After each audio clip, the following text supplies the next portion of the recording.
a technical announcement.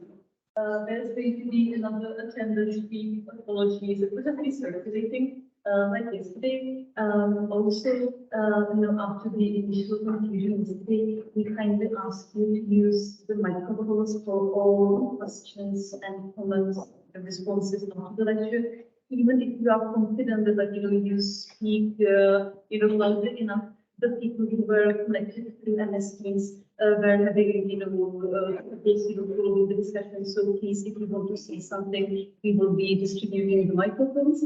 And also there have been questions about the Tweedie tonight. As you leave the lecture, there will be printed instructions, and I'm also going to email them to everybody who is here on site. If you still want to join, it's fine, pay at the door. We would be delighted to see you there. And if you need any individual guidance, just ask us. When the lecture finishes, there will be the exhibition open, so just move up to the first floor. You have already seen the plans, I suppose. And the general meeting is going to follow after. That's all. Thank you.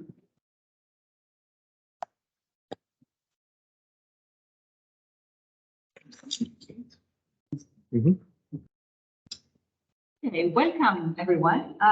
It is a special privilege for me to chair Professor Glenda Norquay's keynote. Glenda is one of the leading scholars in the field of Scottish studies, and where she continues to offer an original voice, especially in the field of women writing and Stevenson studies. Glenda holds a PhD from the University of Edinburgh. After teaching for the University of Edinburgh and the Open University, she joined Liverpool John Moores University in the late 1980s.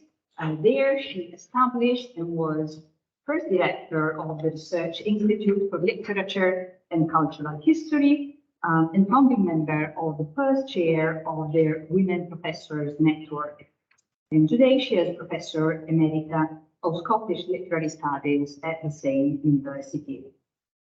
She has held research fellowships at Princeton and the Huntington Library, and has recently finished a research fellowship at the Institute of Advanced Studies in the Humanities, University of Edinburgh, where she has been working on a new project, Topographies of Identity and Scottish Fiction, 1880-2020, investigating the powerful spatial identities inspired by the complex relationships with place and landscape in the Scottish novel in this span of time.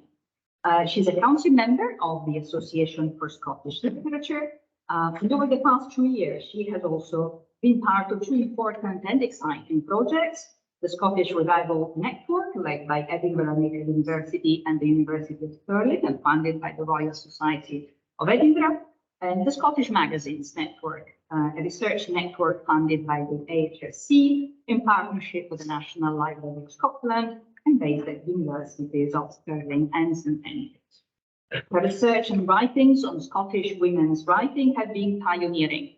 She belongs to that first group of scholars who worked together to retrieve from oblivion the outstanding writers who had been marginalized or erased from the Scottish canon. She edited the outstanding Edinburgh Companion to Scottish Women's Writing, 2012, bringing together the leading critics of gender and Scottish studies. Her recent essay, Dotterlands, Personal and Political Mappings in Scottish Women's Poetry, 2020, is an excellent example of her lucid scholarship, providing us with an imaginative alternative to the notion of motherland as a lens through which we can better understand the transformative role in the poetic imagination of Scotland in the 21st century. She has two monographs on Robert Louis Stevenson and Theories of Reading, published in 2007, an innovative investigation of reading as a central concern in Stevenson's oeuvre, and Robert Louis Stevenson, Literary Networks and Transatlantic Publishing in the 1890s, the author incorporated, published in 2020, which represents a major contribution not only to Stevenson's scholarship, but also to the understanding of a vital point in publishing history. And she is currently completing an edition of St. Ives for the New Edinburgh edition of Stevenson. Finally, There is a skill or a feature of our professional lives which our CVs do not record, and that yet is so important that may have such an important impact on our respective fields of studies. So I would like to conclude this short and far from exhaustive introduction by highlighting how Glenda has been unfailingly supportive of her younger colleagues and/or of colleagues that were approaching Scottish studies for the first time in Scotland and beyond. And that is an extra important reason to look at her as an exemplary scholar. Her keynote lecture today will focus on the tale of Tweedie's dog, narrative homecomings, and nomadic reiterations. So please join me to welcome Glenda Norquay.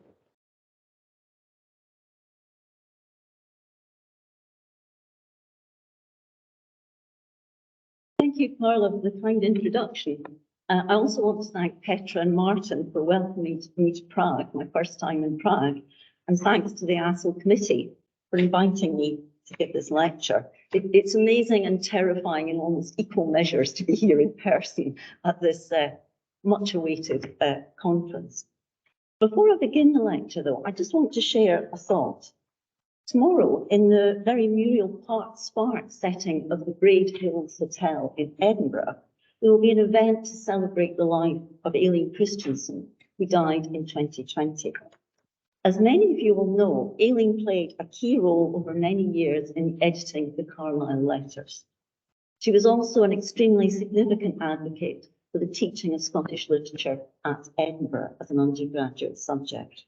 And her research on William Muir and other Scottish women writers underpins some of the new work emerging from an excellent younger generation of scholars. And I suppose here I have to give a plug to the new edition of the Scottish Literary Review, which is just available online and which features some of that amazing work.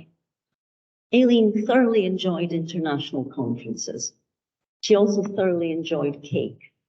So perhaps when indulging in either of these delights here, you might just take a moment to remember Aileen and her contribution to our field. So I'm going to begin with a shaggy dog story, a Stevensonian one. I'm going to reflect on some of the specific questions it raises, then broaden out this lecture to consider some other fiction writers who might contribute to an ongoing conversation around homecoming, belonging, and authenticity. In his last and unfinished novel, Survives, set in the Napoleonic period, Stevenson tells the story of his eponymous hero, French prisoner Anne Saint-Yves, who becomes St. Ives, escaping from Edinburgh Castle, travelling through Scotland and England in various modes of transport, returning to Scotland, then fleeing it again in a hot air balloon, as you do. On the first part of his journey, the escaped prisoner is on foot in the company of two cattle drovers who take him through the Scottish borders. Chapter 10, entitled The Drovers, pays homage to Walter Scott's tale, The Two Drovers, and Scott himself puts in a cameo appearance as the sheriff. The drovers are bewildered by the strange character Survives, and assumes his odd accent means he must be English. Although he finds them rather taciturn, they pass the time on the journey by telling stories. One of the drovers' tales is about an exceptionally intelligent sheepdog belonging to a man called Tweedie. Later, our hero is on his own in England and trying to disguise his identity at an inn. The Frenchman remembers that while in Scottish territory, some strangeness in the accent had situated me as English, and wonders if I could pass in Scotland for an Englishman, I might be able to reverse the process and pass in England for a Scot. I thought if I was pushed to it, I could make a struggle to imitate the brogue. I had a rich provision of outlandish words at my command, and I felt I could tell the tale of Tweedie's dog so as to deceive a native.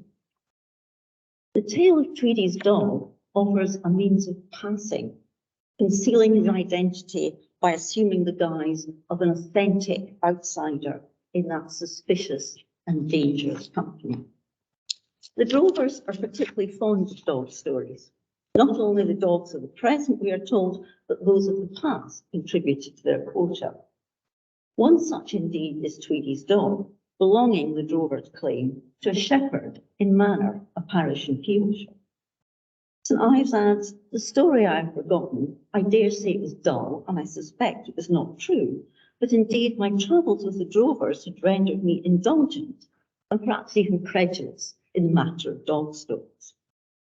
In fact, the tale of Tweedie's dog may have come Stevenson's way from History of Peelshire by William Chambers, published in 1864, around the time Stevenson would be holidaying with his family in Peebles. And I'd like to acknowledge Neil Mackay-Brown's input on tracking down this mysterious dog. That volume includes the tale of a wonder dog called Algiers, who came to public attention through its role in a court case challenge by an illiterate man called Adam Hunter to ownership of the Palmwood estate. In 1780, Hunter tried to prove his right to the estate by claiming familiarity with one Robert Hunter, a previous owner, asserting their closeness by demonstrating that he had passed down to him tales of the wondrous dog belonging to Robert. In one account, as you can see, the dog would go to the village with money and a handkerchief around his neck and bring back snuff for its owner. In another version, the dog would deliver letters to and from Edinburgh. And in another, his fleece was so thick that the owner was able to make a pair of stockings once a year from it. Now, Algiers was Hunter's dog, but when Hunter needed support late in life, he was taken in by his niece, Margaret Tweedie, the good wife of Armstein, and thus we assume his pet became known as Tweedie's dog. A number of elements then are worth noting about this story. This is a story that has already migrated and been adapted before being taken up by Stevenson and given to St Ives via the drovers with a different backstory. Through its retelling in folk culture, then in a legal context, then back into legend, into Chambers, and then attributed to a different shepherd, it's gone through a number of iterations. It's both a very specific story, the tale of Tweedie's dog, an individualised marker of historical, geographical, cultural identity, and a reworked and transformed tale which belongs, as such stories inevitably do, to a wider communality of audiences.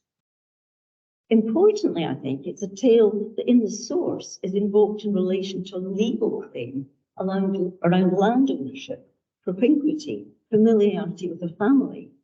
So ideas of belonging and being authentic in a legal sense are based on being able to record a specific tale. It was unsuccessful, perhaps unsurprising.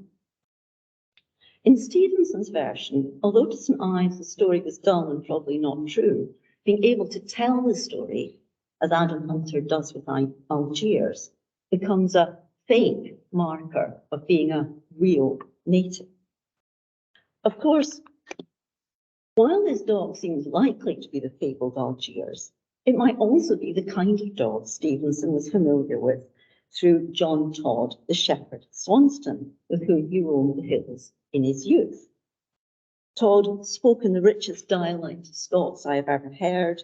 The words in themselves were a pleasure, and he came back from these patrols with new acquisitions.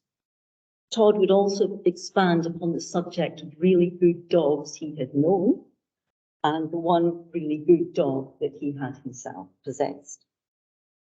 In early versions of the St Ives manuscript, one of the drovers is in fact called Todd, although that's changed in the final draft. Whatever the source, it's fair to say these places, tales, and voices from his youth were very much in Stevenson's mind in the last years of his life. Finally, the story's authenticating effect is produced not only by the act of narration, but also by the teller's attempts to perform it through a passable brogue with the deployment of outlandish words he had at his command. This tale speaks to Stevenson's personal history and geography in a number of ways. He wrote St Ives in the last years of his life, a foreigner like St Ives, living in Samoa, and remembering tales he had been told to him as a boy in Scotland. As he notes in 1893, he was fulfilling the Scots identity by living in voluntary exile with his head filled with the beastly plates all the time. His last novels, Weir of Hermiston and St. Ives, perform imaginative homecomings to that beastly place. Although St. Ives, with its uneasy relationship to the adventure genre and its complicated relationship to the Scottish landscape, is arguably the more revealing of his imagination in these last years. Both novels sit alongside other acts of return for Stevenson at that time. Having written extensively, although much to the disapproval of literary friends back in London, about the South Pacific culture he inhabited, Stevenson not only came back to Scottish themes and locations in his last novels, but was in constant search for historical and geographical information to shape them. When he died, he had brief drafts of other novels in Scottish settings, and as his letters show, he was keen to trace his own family history and reached out to people like Sir Herbert Maxwell, who might fulfill his longing to know more about the origins of Scottish places and place names. At the same time, Stevenson had established a paternalistic role within the island community in Samoa. He'd involved himself, again much to his friends' disapproval, in the politics of the place. He had been commissioned to write about voyaging in the South Seas, but had chosen to shift literary direction in powerful fictions about its characters. With his stepson Lloyd Osborne, he was documenting life in the islands through photographs. And their photographic practice, as Carla Manfredi has recently demonstrated, also involved photographing the photographers in action. Stevenson then was very close to St. Ives, an outsider seeking insider status on various levels, while dealing with and documenting a place that seemed other to him. The plot of A French Prisoner in England, Scotland, allows a Frenchman, and Stevenson, to view Scotland, albeit in 1813, with the eyes of a stranger. In Samoa, known as Tusitala, the Teller of Tales, Stevenson had also become increasingly interested in the ways in which he could exchange his own stories of Highland culture with the people of Samoa, finding points of commonality and difference. When I desired any detail of savage custom or of superstitious belief, he wrote, I cast back in the stories of my fathers and fished for what I wanted with some trait of equal barbarism. Each of these I found to be a killing bait. Stories in this context create what Richard Kearney terms shareable worlds, and details of tribal conflict and battles operate as materials through which one culture interacts with and responds to another. The energetic dandy St. Ives, who could imitate and adapt to his environment, reflects Stevenson's own performance as Tusitala, trading tales across cultures. The tale of Tweedie's dog, a story exchanged in order to pass in a different world, mirrors his own literary bartering with islands in order to buy or create a shareable space. And St. Ives' reliance on the difference of outlandish words to establish belonging doubly embodies Stevenson's own situation, acquiring Polynesian words to communicate in Samoa, while simultaneously fascinated with the origins of Scottish place names and with authenticating his own fiction through the use of Scots.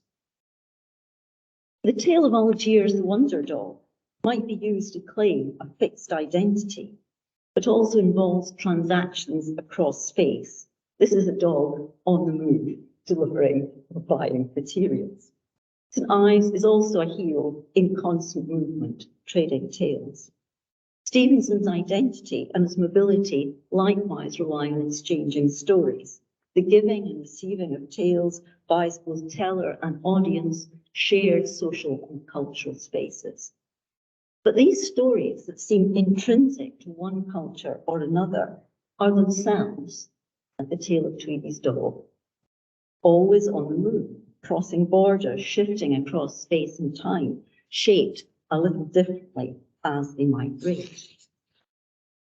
Old stories, suggests anthropologist Edward Brunner, are like data entries in a computer spreadsheet. Each new entry changes other totals in the spreadsheet.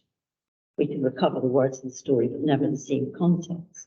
There are no authentic originals, he writes, only a process of authentication. So told stories carry markers of authenticity while simultaneously undermining the idea of static identities. They emerge from specific places and real people and can be authenticated by use of outlandish words. But they are also unstable acts of fiction, retold, reread, translated in different cultural contexts. Telling the tale of Tweedie's dog becomes a strenuous and life-saving act in I's reliance upon it. Stevenson, in exile, was using stories to perform authenticity, so he could insert and affirm himself in a Polynesian culture, which he was also supporting politically, while at the same time endorsing his own specific, individualised relationship with Scotland. In that repeated return to Scottish places and themes, he was performing an authentic return to that distant, personal and cultural self, while also acknowledging, as in St Ives, that no matter what the markers of authenticity might be, they are nevertheless performative. And this is not only because stories are always shifting and probably not true, but also because a pure return, geographical or temporal, to source or place of origin is inevitably impossible, however much desired. The tale of Tweedie's dog, then, and I'm almost finished talking about Tweedie's dog. The tale of Tweedie's dog, then, encourages reflections on modes of writing about Scotland, home, and belonging, particularly by writers who are or have been away from Scotland. In the complicated return of Stevenson, that repeated revisiting of places longed for but elusive, two elements, I think, are particularly important. The paradoxical reliance on storytelling, an unstable form to anchor identities, and the use of outlandish voices to perform authenticity.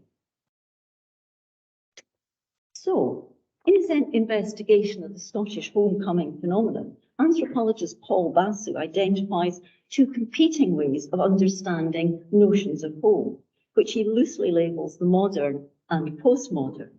The former, drawing on the work of Peter Berger, suggests identity is rooted in the organisation of space over time, where a sense of being at home or in place can be disturbed by the alienating forces of modernisation, migration, displacement. The latter, the postmodern, based on ethnographic work by Rapport and Dawson, suggests rather that it is in and through movement that human beings continue to make themselves at home, and that it is in the perpetual reinvention of the story of the self that home is found.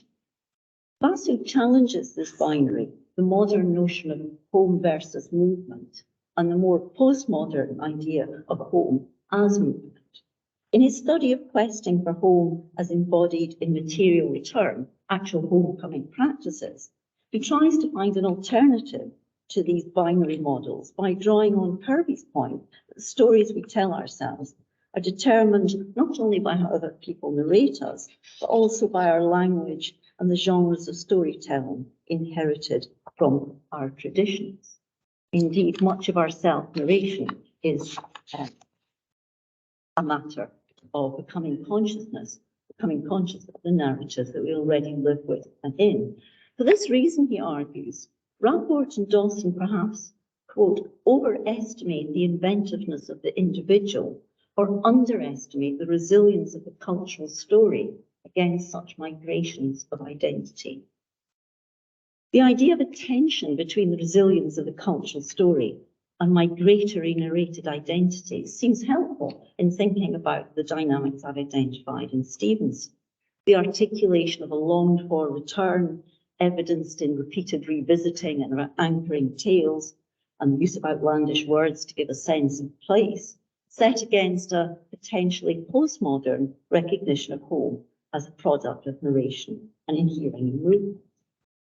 Basu also suggests what makes the idea of homecoming for the Scottish diaspora more complicated is the variety of ways in which Scots can be viewed as exiles banished from ancient homelands, as pioneer settlers civilising savage places, as agents of British imperialism, as perpetrators of displacement in the homeland of others. What he calls these apparent incompatibilities in diasporic identity make it difficult to find what might be called a place of uncomplicated belonging. Stevenson was drawn to and enacting imaginative homecoming in his late work, but he was also aware of its problematic nature through his own positioning in Samoa. And the complications of belonging through both storytelling and outlandish voices are woven into St. Ives. In a Scottish context, of course, the matter of voice is a particularly complicated one. Thinking about voice in relation to devolutionary politics, Scott Haim observes that Scotland cannot have access to Herderian language nationalism because its linguistic and literary autonomy are too fragile. With at least 3 languages in play, use of the vernacular lays a more ambiguous claim to social and national difference.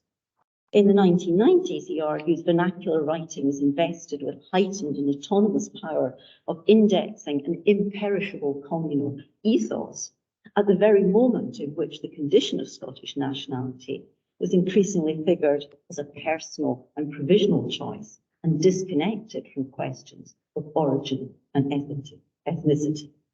In this context, Hames identifies in the vernacular a restless shuttling between romantic and postmodern registers of authenticity, its simultaneous claim to cultural rootedness and semiotic autonomy.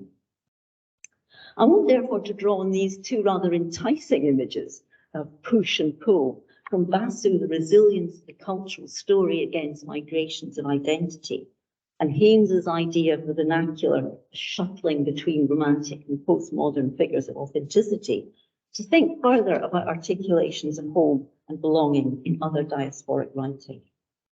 And because some of these tensions are articulated more sharply in writing from and about island spaces, I want to turn first to thinking about Eric Linklater. Eric Linklater, born in 1899, makes for an interesting study because he was writing during the Scottish literary Renaissance, a moment in which the need to belong and to be authentic in the representation and articulation of place and voice were particular imperatives in a broader cultural project. He was born in Wales to an Arcadian father, educated in Aberdeen, and spent 2 years of the times in India and Bombay, working as an assistant professor in the States next, before going to live in Orkney after his marriage in the 1930s. And he insistently returns to the troubled nature of imaginative and emotional belonging in his interwar fiction. Both White Miles Saga, 1929, and Magnus Merriment, 1934, are fictions of return. The former, and perhaps simpler of the 2, presents a quest by its central character, Peter Flett, for an organic relationship with his environment. An Arcadian with an 800-year-old family history, he is one of those broken by the First World War. Initially returning to take up medical studies in Aberdeen, he abandons them and goes back to Orton. This act of homecoming produces 2 different plots. In one, Peter becomes obsessed with tracking down the real explanation for apparently sacrificial dead animals being found in standing stones, and this leads to him sifting through local gossip and folk tales and legends. Secondly, he falls in love with a local woman, Norna, who apparently emblematizes Norse culture and offers an imaginative home. We are told she was part of the Orkney pattern, a leaf of whirling design, lines radiated from her, twisted and curled, etc., etc. When Peter tells her, I'm in love with you and all these people are your mother and the bride and the bride's fog and the fiddlers and the wind, the taste of everything, the smell of everything. With Orkney, she rather understandably asks, with me, because I am me, or because I'm part of Orkney? And he answers both and doesn't get slapped in the face for that answer. Surprising. The quest for belonging then in this novel is seemingly resolved by mastery of a strange story and by a symbolic woman. These are, however, fragile resolutions, and the novel ends with an even odder plot turn which forces Peter and Norna to leave for Canada, which is described as the breaking of the Orkney pattern. In Magnus Merriman, Linklater again presents a narrative of quest and return, but also negotiates the cultural project of nationalism and his own cynicism about notions of national belonging, fueled by his sense of Orkney's peripheral relationship to Scotland and his own encounters with the Scottish Renaissance movement. In London, Orkney speaks to Magnus's desire for home, as you can see in the first quote on the slide. And in the course of the novel, he makes the journey from metropolis to this perceived periphery with writers' encounters with drink, philosophy and politics en route. When in Scotland, the call to national selfhood, quote, the intoxicating idea that here in truth was a nation worth refashioning, temporarily has some purchase on him, but his ultimate recourse is to Orkney. When he gets back there, quote, suddenly the interval of his absence was foreshortened, time closed upon itself like a telescope, and to be in Orkney again seemed as natural, as proper to him, as though he'd left it only the week before. While the return to home is celebrated, is again ambivalently presented, and again dependent upon a symbolic woman, this time called Rose. Once he's married her, he regains his epiphanic sense of belonging. Life was the flowering of a single land, and love of country was no virtue, but necessity. Time passed over him, and it like a stream that ran in one bed. Almost immediately, however, this vision is broken by his wife's tongue lashing him like scorpions, because she knows how his drunken behaviour in a small community will have generated gossip. So the novel ends with him enjoying a much less ideal relationship with his environment. A sense of belonging then may be created by the sharing of stories repeated around a fireside, but it's much more challenging than in a closed world where the stories are specifically about you. And if sharing stories to create home seems to be unsettling, so too does the question of voice. Magnus Merriman is affectionately amusing in its rendering of the poet Hugh's scheme and its linguistic national project, but also sceptical. Reading the poet's strikingly polyglot epic, The Flauterspad, is a baffling experience for Magnus. After 3 hours of study, Magnus was unable to decide whether it was a plea for communism, a tribute to William Wallace, or a poetic rendering of certain prehistoric fertility rites. Spot the analogy here. Magnus's own difficult relationship to the voices of home, both national and island, emerges when he tries to write his own home poem, The Returning Sun, S-U-N. The poem becomes more and more unmanageable, and Magnus's vision of a resurgent Scotland is as elusive as a unicorn when he tries to describe it. Instead, he turns to the material world, joining in the Orkney harvest and romantically resolving, here is my home, and here is where I shall live. When everyone gets together after the harvest, his sense of total and authentic belonging is, however, only possible by performance. Magnus put on his Orkney accent and did his best to prove that all his ways and interests were more rustic than their own. Linklater's fiction also compulsively enacts return, seeking a place of uncomplicated belonging without ever fully reaching it, or more importantly, fully acceding to that possibility. With their unsatisfactory or at least unresolved narratives, his novels simultaneously perform geographical and cultural belonging, while also critiquing its performative nature. Nevertheless, George Mackay Brown, reading Linklater for the first time, experienced a kind of epiphany. Here were fields and shores that we actually knew. Our feet had walked on them. Recognizable people came to life and suffered and laughed out of the pages. Yet this emotional homecoming for George Mackay Brown is performed by a writer who, as Douglas Gifford describes him, was a wilted Orcadian.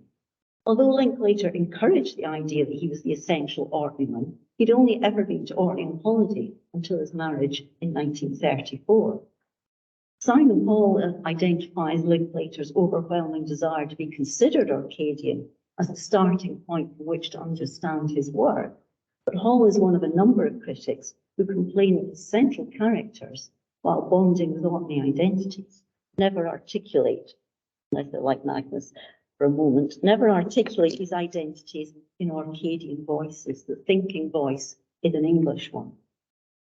His positioning then, I think, raises questions of voice that are ongoing and sharply focused in an Orcadian context.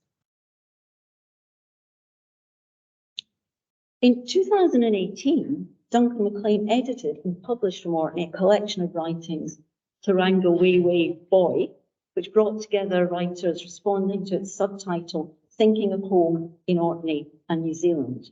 In a provocative essay, Stromness, Morag McInnes points to the fact that real Orcadians, old Orkney folk, say Stromness. The others, the new Orcadians, have their own pronunciation of all the names on the map, most lingo on the nets. Of course, she asks, what does it matter? It shouldn't. Language shifts. But the rest of the piece critically reflects on the effects of both Orcadians and of tourists looking for the real Orkney. And in this nuanced reading, McInnes admits that the irritating tourist search for the real Orkney speaks to her own sense of a lost past and the hunger for what I had and never noticed. In the 2021 Dark Horse Centenary issue on George Mackay-Brown, Hannah McGill also reflects on such contradictions. Visiting grandparents in Orkney as a child, she writes, I encountered a confusing range of attitudes around who was and who wasn't legitimately or properly Orcadian. And she ends her own essay with another provocative question about George Mackay-Brown. Is George Orkney's definitive poet because he was Orcadian? Was his Orcadianness by birth, by heritage, or by inclination? Can anyone who chooses to be Orcadian? Or is a special level of attachment required? How is that measured? Both McInnes and McGill are pointing towards a broader set of questions. As McGill notes, it's difficult to extol the specific and unique virtues of a place without identifying characteristics inherent to those who belong there, that by definition exclude outsiders. In a literary era predominantly concerned with highly individualized identity politics, discourses of belonging and authenticity become very complicated terrain. And I want now to give one more final example of the compulsive nature of literary return to these troubling discourses of belonging before closing with really brief discussions of two writers who might offer new ways of negotiating that terrain. If Linklater repeatedly returned to return at a point in time in which cultural and linguistic belonging were politically charged, so too does Irvine Welsh, again writing at a significant cultural and political moment.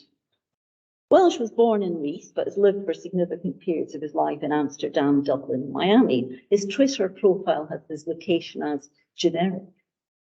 Is less an exile than Stevenson's, but his writing too has taken him across oceans and continents. Yet throughout these years of mobility, Welsh has returned again and again, post-evolution, to the characters and places of his breakthrough train spotting. In its supposed prequel with Scag Boys, Francis Begbie stabs someone twice in public on Leith Walk. Although his friends are appalled by the violence, as they gather afterwards, Spud sets it in context. But this feels good. Nature and boys. Tom's right, Frank is out of order. But being part of a team, having something to talk about, a tale to tell, because we all need that. We all need a tale to tell. Welsh repeatedly returns to telling the tale, writing the characters he established in Trainspotting. In the Scag Boys and the following two novels, The Blade Artist and Dead Men's Trousers, Welsh rewrites their life in various versions, which offer changing perspectives on this imagined community. Each novel offers a kind of homecoming to Edinburgh. Yet while this return seems part of a quest for identity and authenticity, each novel also serves to unravel these elements. In the polyphonic Scag Boys, each character is given their own voice, their own linguistic tick, but at the same time their voices are undermined. Spud's prefixing of any comment with, like I say, is part of his character, but this phatic utterance is usually belied by what he does actually have to say. Sick Boy is characterised by a flashy vocabulary drawn from the infamous tattered Collins English Dictionary, but this always endows his contributions with ironic distance. Renton's diary and journals kept in rehab show his own voice as increasingly self-referential and contradictory. He notes this diary bullshit is getting as addictive as the scag, but it's also as dangerous, that personal shite you're somehow compelled to put into it. Yet this articulation of a real self is shown as dependent on artifice. Some sections of that text are in Renton's handwriting, supposedly, but with English words scored through and Scots inserted, as if to mimic the authentic voices and reproduce them for another readership. Unsurprisingly, Renton most embodies that tension of belonging. Me, he says, that's my problem. I'm too fucking poncy to be a properly sketchy and too fucking schemy to be an arty student type. My whole life is betwixt and between. In that sense, we could argue perhaps that the novel is postmodern in its understanding of narrating and narrated subjects. But we might set against this an almost obsessive desire in Welsh to enact return to the same scenes and places, to strain towards and also against home. A number of critics have pointed out that while Welsh's fiction appears unsettling and postmodern, it's also been accommodated in various ways, leading to parallels being noted between that and the effect produced by Kailyard fiction, with its celebration of ways of being at home and at home in the world. In 1992, Robert Allen Jameson talked of an urban Kailyard of inverted values where the pub and the bookies replace the school and the curb. But I think what critics are also picking up on here is a rhetoric of desire, which might be termed sentiment, but perhaps in the sense that Lord Verlaine redefined it, an effective confirmation of the idea of a shared, confirming imaginary in advance of inhabiting a material world in which that feeling can actually be lived. Both Welsh and Linklater then, across time, are caught between producing cultural rootedness through use of vernacular voices and recourse to retold tales, while also articulating a resistance to such models by demonstrating the narrated nature of subjectivity, which makes such rootedness impossible. And it's this strain, this struggle, I think, that pushes them in that repeated return to the same themes and places. I've argued then that a tension between the resilience of a desired cultural story and a knowing acknowledgement of the invented nature of migratory identities runs through these writers across a broad historical period and shapes their fiction, albeit in different ways. This tension might equally be articulated in Haynes's terms of a restless shuttling between romantic and postmodern registers of authenticity. Are we then, however, condemned perpetually to run between these two, like Algiers, the wonder dog, going back and forward to Edinburgh? And I want to close by thinking very briefly about two pieces of fiction which might offer some kind of alternative. Storytelling, home and belonging is a recurrent concern of Leila Abu Leila, born in Cairo, growing up in Khartoum to a Sudanese father and Egyptian mother, and now a creative writing fellow at the University of Aberdeen. Her novel Bird Summons, published in 2019, is about three women from the Arabic-speaking Muslim women's group who journeyed from Dundee to the Scottish Highlands in order to pay their respects at the grave of Lady Evelyn Cobbold, eldest daughter of the 7th Earl Dunmore. Brought up as a child in Algiers, this historical figure suddenly converted to Islam in early womanhood. She was the first British woman to make the pilgrimage to Mecca in 1933, aged 65, and became known as the mother of Scottish Islam. This novel then is shaped by ideas of quest and return as the women enact a reversed kind of pilgrimage. All three women have come to Scotland from different locations and have their own complicated and different relations to home and homeland. Salma is from Egypt, but has lived in Scotland for a long time with her husband, a Scots Muslim convert.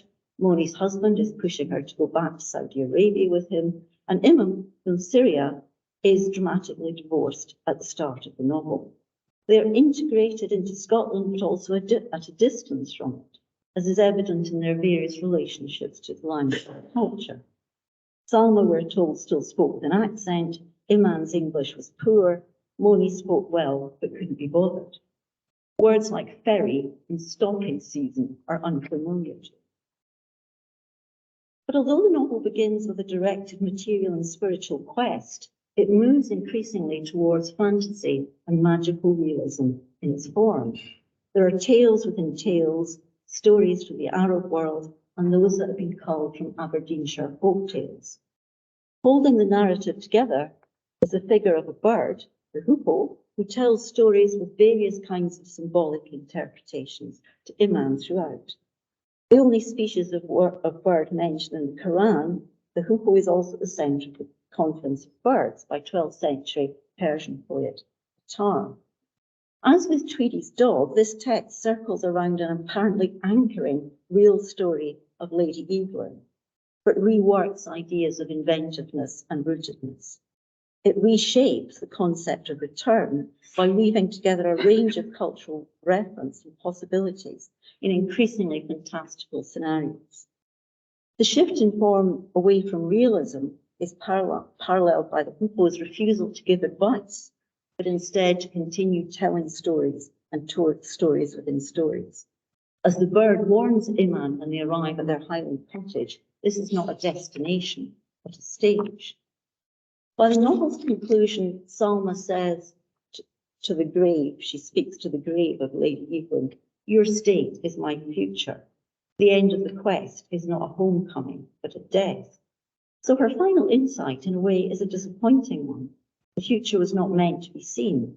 This was not why she had come, not to see the end, but to save the present. I came to get the secret of keeping restlessness at bay, to learn how to feel settled. I came to see you, not to see myself. Instead, she is left with the smaller and still restless consolation that the future, the stories, repeating themselves. This sense that the complexities of home and belonging require new forms to articulate them is also key to Harry Josephine Giles' Deep Wheel Arcadia. As Giles has written, in Orkney, I'm English, in England, I'm Scottish, in Scotland, Arcadian. So this in-betweenness serves them well in their science fiction verse novel in Orcadian and English. Its linguistic experiments, in which there are two texts and the Orcadian translation, the English translation frequently has to contort itself to fit the tighter, more expressive Orcadian, have been much commented on. But this is also a novel of return, opening with a kind of ferry bringing its protagonist Astrid home to a space station increasingly threatened by both new technologies and trades elsewhere, and more profoundly, strange ghostly forces and images. At least I think that's what's happening. Like Abu Layla's magical realism, this speculative fiction offers not a destination, but the sense of a stage in movement. The end of the novel is again open, with Astrid undecided whether to stay or go. She's stuck herself, Flitton, or stuck herself here. Yes, she's fairly stuck in herself in the same bed she's Greta New at 6 years old. It doesn't ken the answer either. Maybe she'll plan to lout be ship to ship and quit this notion again. Voice here is tied to a specific place and sentiment. It is also flexible, mobile, open to reinvention. That Orcadian word notions of home, which is loosely translated as the idea, experimentation, invention of home, suggests both the effective pull of home and the possibility or the impossibility of more complicated places of belonging. St. Ives, Stevenson never finished St. Ives. The last sections of what he did write are largely unrevised. But the drovers do make a final appearance of sorts, sadly without any dogs. But they helped St Ives escape arrest by giving accounts to the fiscal, quote, so entirely discrepant with their own formal declarations, as well as with each other, that the fiscal was quite nonplussed. Their contradictory storytelling saved St Ives, and they are financially rewarded. He is, however, advised not to meet them. They are out of your life, and good riddance, says his lawyer, who advises our hero to be done with all eccentricity. Take up no more with drovers or rovers or tinkers. But maybe it's in the drovers and rovers and tinkers and in eccentric and contradictory narratives that the most interesting notions of home are to be found. Thank you.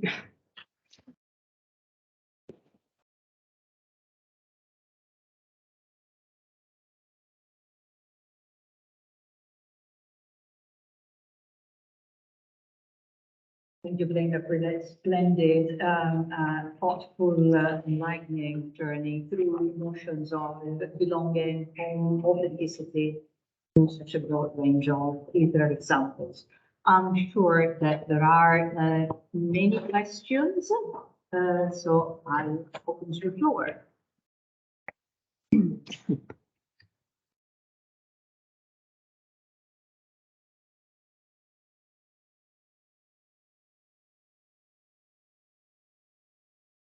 Christine? Thank you so much, Glenda, for such a wide and flexible, so many different ideas and hearings.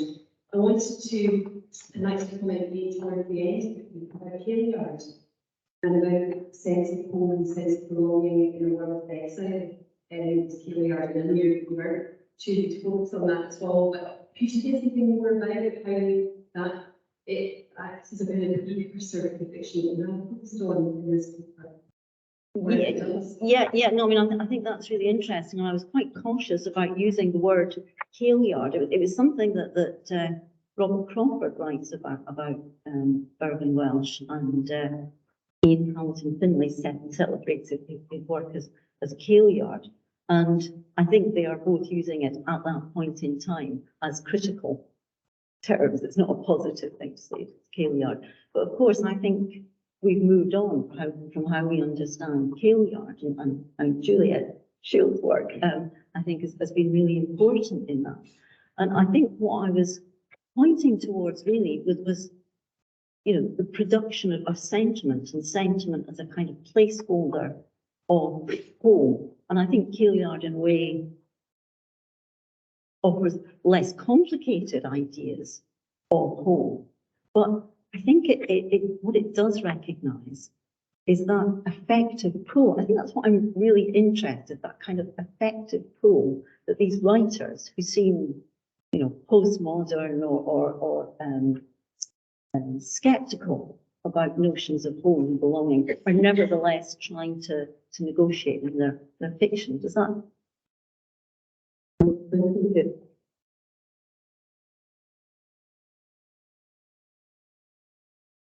More questions?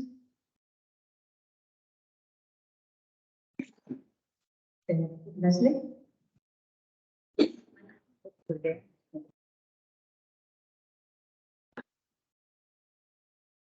Thank you very much. That was fantastic. A question about Stevenson and the question of voice and the idea of home perhaps being situated in voice. And thinking of the preface to Underwoods that everybody knows, where he introduces the voice of Scots and says that he believes that within a couple of generations nobody will be speaking Scots anymore. So he clearly sees that aspect of his identity slipping away from him. And perhaps that's that part of the whole is slipping away from him as well, so that no longer exists. And at the same time, the idea of becoming a new Samoan not being accessible to him either, because it's just not only of his racial identity, the colour of his skin, but also language, because despite his best efforts, he didn't have access to the with similar language. So would you like to say a little bit more about that, perhaps, about the ideas of the whole being situated in language? Yeah, I mean, I think it is particularly interesting in Stevenson's last years, because I think it becomes much more of an issue for him, and perhaps that is because in Samoa he was thinking about voice itself, in his everyday context, and I think the whole household were trying to find Samoan words and communicate, and so acts of communication, I think, were at the forefront of his mind. But I think, looking at the manuscript at St. Ives, you can see that he is struggling even as to how much Scots to put in the narrative. So in that Drovers chapter, he renders the Drovers as speaking a version of Scots. But as you can see in the example that's on the screen, natural pleasures, he does give the Scots lawyers a bit of Scots, which Sidney Colvin, when he's editing it, wants to take out. And I would say his use of Scots is probably one of the more inconsistent elements in different versions of the manuscript. So I think that's something that he was struggling with as well, how to kind of find a voice. And I mean, I think that's true to an extent of Weir Hermiston too, but the different contexts, the different registers in Weir Hermiston, I think, are kept further apart. Whereas, as I say, particularly the Edinburgh lawyers here, he is giving them Scots, but not the Scots of the Drovers, or the Drovers say very little. But yes, so I think you're right. I think that is a preoccupation. And I suppose he dies when he's writing these novels, so we can't really know where things were going to go next with that use of Scots. But it was also a tension between what he was doing and what his editors at home were wanting him to do.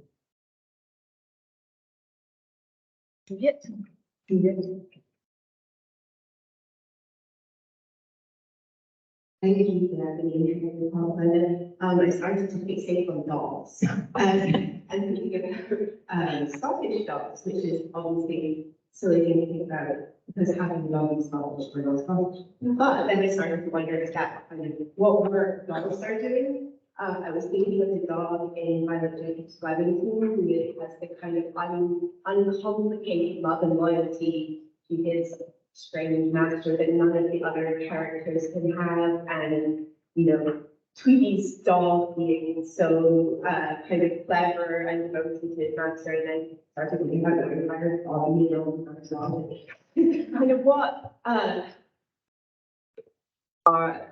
work is a dog doing for our dogs? Yeah. I was expecting an animal question. And actually, at one point, writing this paper, I thought this could go in a whole different direction with animals in these novels. And of course, if I'd chosen to talk about Dead Men's Trousers, there's also in Dead Men's Trousers that really terrible scene in which Spud's little dog eats the organ that they're transporting. If I remember this rightly, it tries to eat the organ they're transporting illegally to the Netherlands. So dogs, and actually there's quite a lot of dogs in Welsh as well, quite often as, quite sort of innocent victims of lifestyle, I suppose. But I was interested in just not the dog, but also the hoopoe and the bird and how they functioned. And I suppose what I was thinking is again, they're kind of placeholders, aren't they? They do a certain amount of work in that they carry these perhaps less complicated notions of home. But I didn't really want to go down that line because I'm also very conscious of the work of people who write about animals and don't want animals only to be seen in symbolic terms. I think it'd be wrong just to see these animals as symbolic. So I suppose we have to see them as part of a continuum with the human rather than just seeing them as symbols. But I'd be really interested to hear what anyone else has to say about animals. I'm going into Timothy Baker territory here, really, I think. But thank you for that. Unless you've got anything to add on that.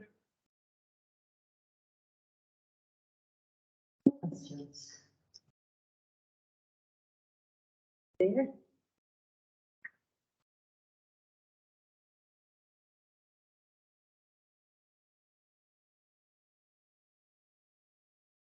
Thanks, Glenda.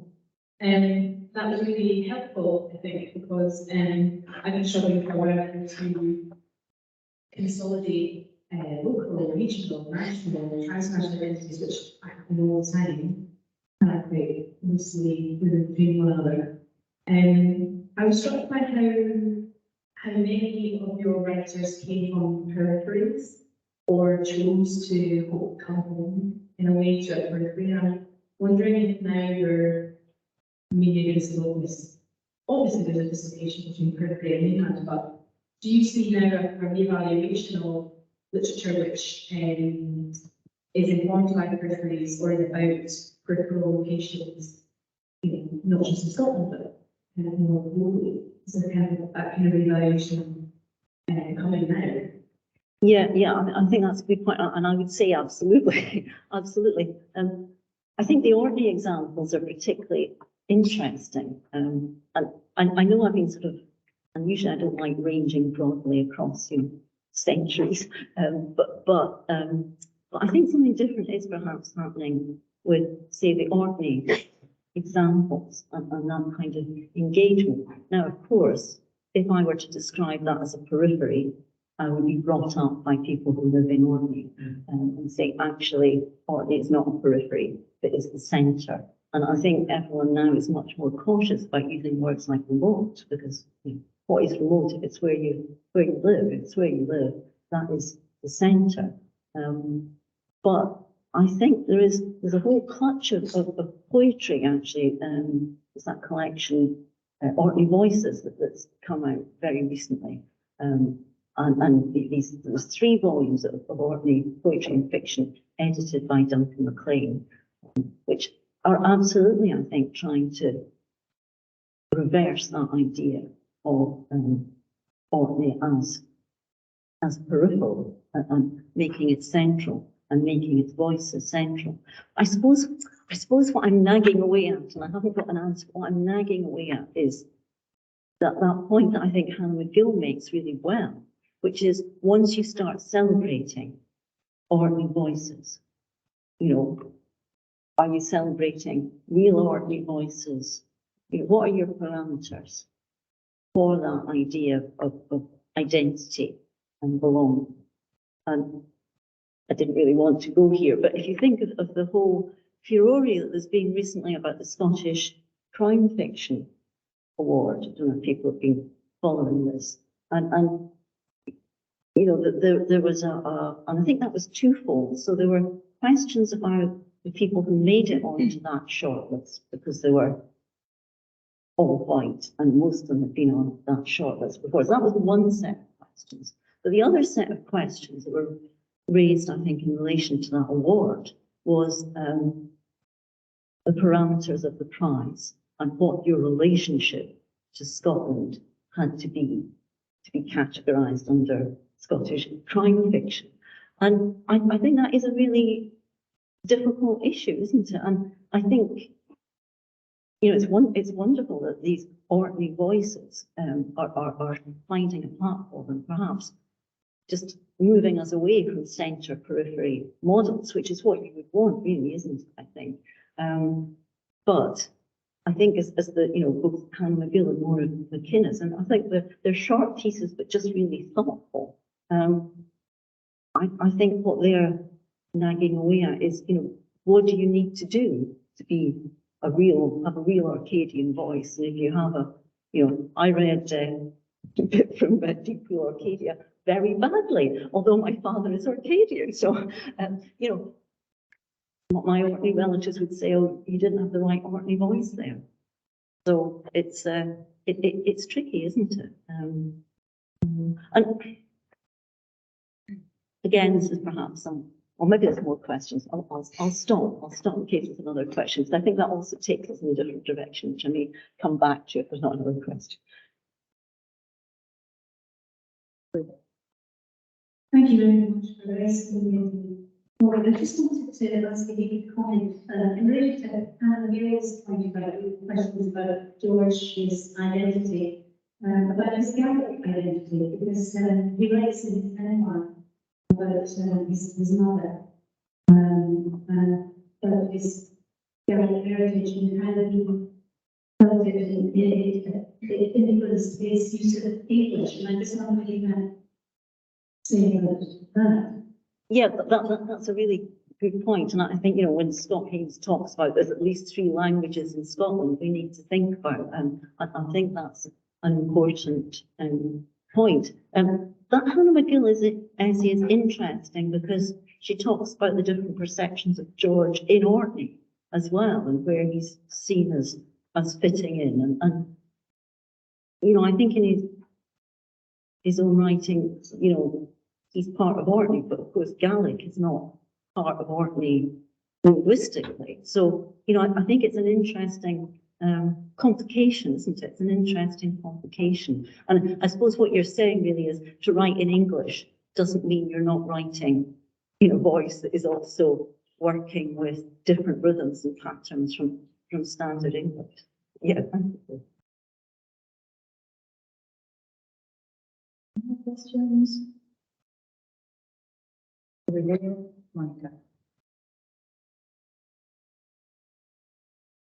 I think again, just the way everybody else is reflecting on your reader or your lecture. My question regards the tension that seems to exist between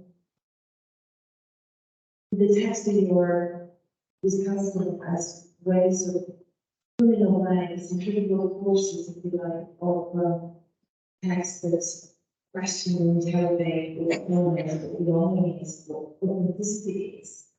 And on the other, they're kind of pulling back and sort of reinforcing ideas of belonging. And I wonder what that tension means to the identity problems that have always been central to connections of Scottish literature. That's a big question, really.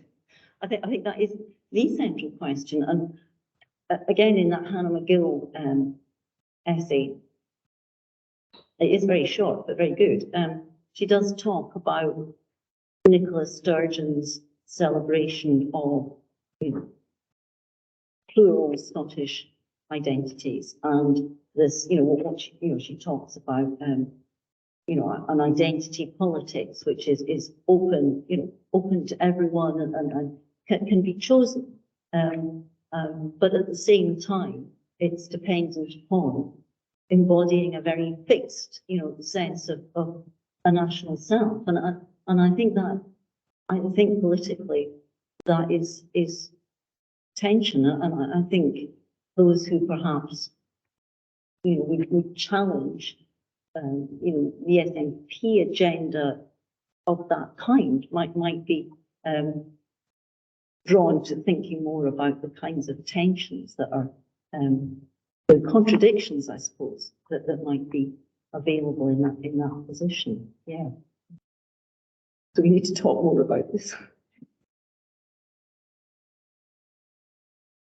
Thank you so much for the talk. I think this is continuing on the same idea, but I thought one of the things that you brought up wonderfully about the discussion with Stevenson, especially in the Pacific, is that notion of that rootedness was always constituted by something archetypic or stories in motion. And I was thinking, as you were saying, so strongly about the 19th century regionalist tradition in America as well, which is, I feel like, you know, it's constituted out of a world literature network, which means published precisely so that local identities can be sort of displayed on the move. So it sounded, I don't know the Scott Hayes book, it sounds wonderful, but I was hoping you could say more about that sort of tension between the notion of rootedness versus postmodern dissolution of identity as it, as something that has a longer history already,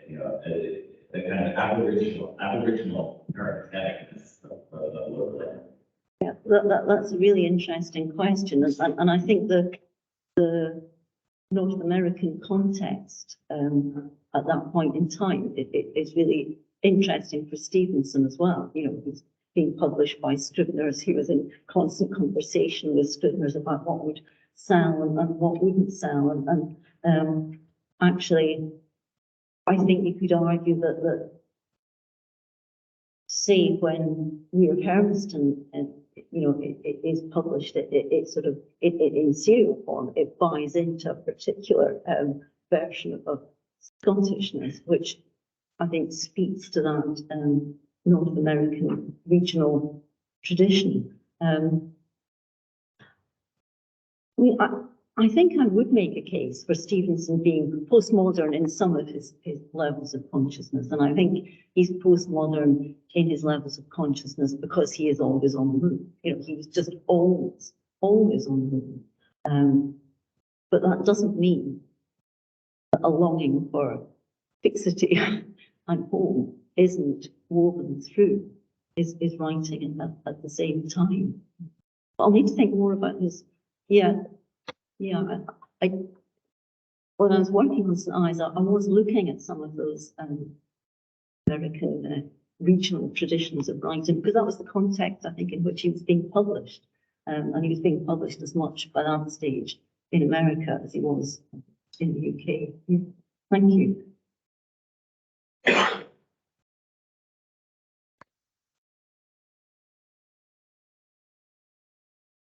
So perhaps I can ask a question.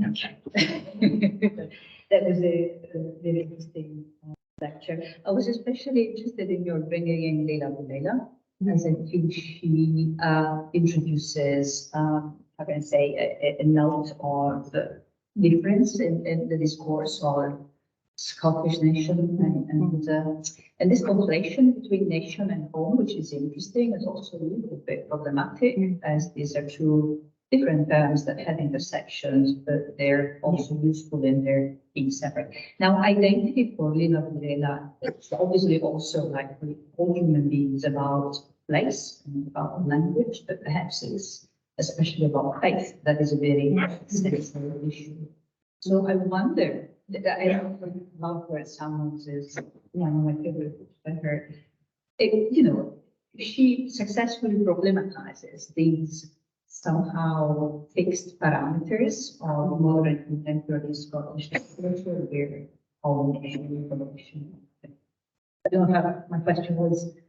I think she does, and I think her other fantastic novel, The Kindness of Enemies, also does that really effectively, and is also very interested in the telling stories within stories. And I think what we have to recognise in her novels is that, she's working within a different, she's got that cultural tradition of stories within stories, the kind of Arabian Nights tradition, but she's also bringing in Aberdeenshire folk tales and so on. So it's a real mixture, but I think she is very effective in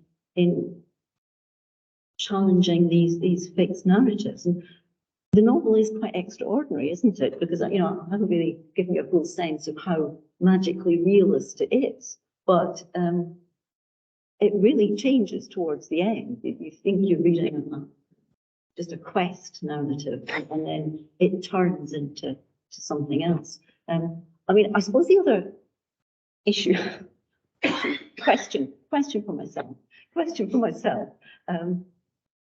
that I was wondering, and I actually wanted to have more women writers in this paper, and I didn't. And I was wanting to bring in Lorna Moon at one point as, a travelling writer, but I actually don't think when she writes at home, she's writing with the same dynamics as Stevenson or Linklater or later writers like Irvine Welsh. So my other kind of unspoken question is, you know, is there a gender element at play here? If you think of, say, interwar fiction, Scottish interwar fiction, which is full of questing men, you know, it's all the novels that got attention as part of the Renaissance movement were dominated by questing men. So is that, and I didn't really want to go down this particular line, but I think it is perhaps worth thinking about, I suppose, the gender dynamics of the quest form and the gender dynamics of thinking about home. So I'll just throw that out there to make it more complicated.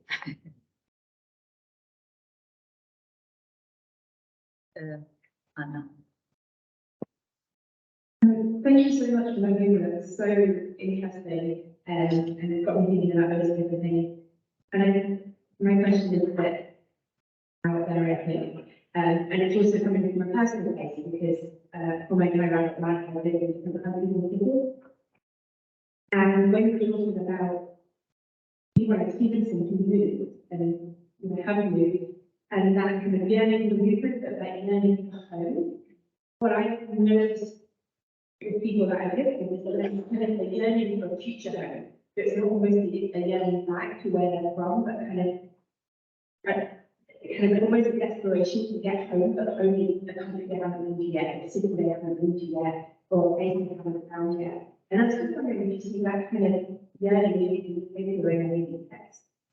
That's a really excellent question. And in a way, I wonder if that question doesn't relate to what Monica was talking about earlier, about the politics of this, that, you know, if is this a sort of future-oriented politics that, you know, politically, you know, the notion of longing for home is then translated into that utopian desire for an independent Scotland that is home.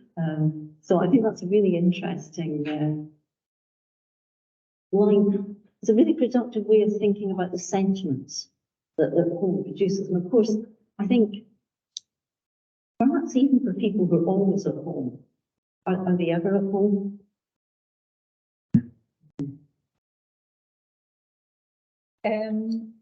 Right, unless there are any really urgent questions, I would suggest we end here and head towards is that the second floor? First floor. The first floor, sorry. Where the launch of the exhibition will take place. Please don't run away, join us. And not before thanking Glenda for such a splendid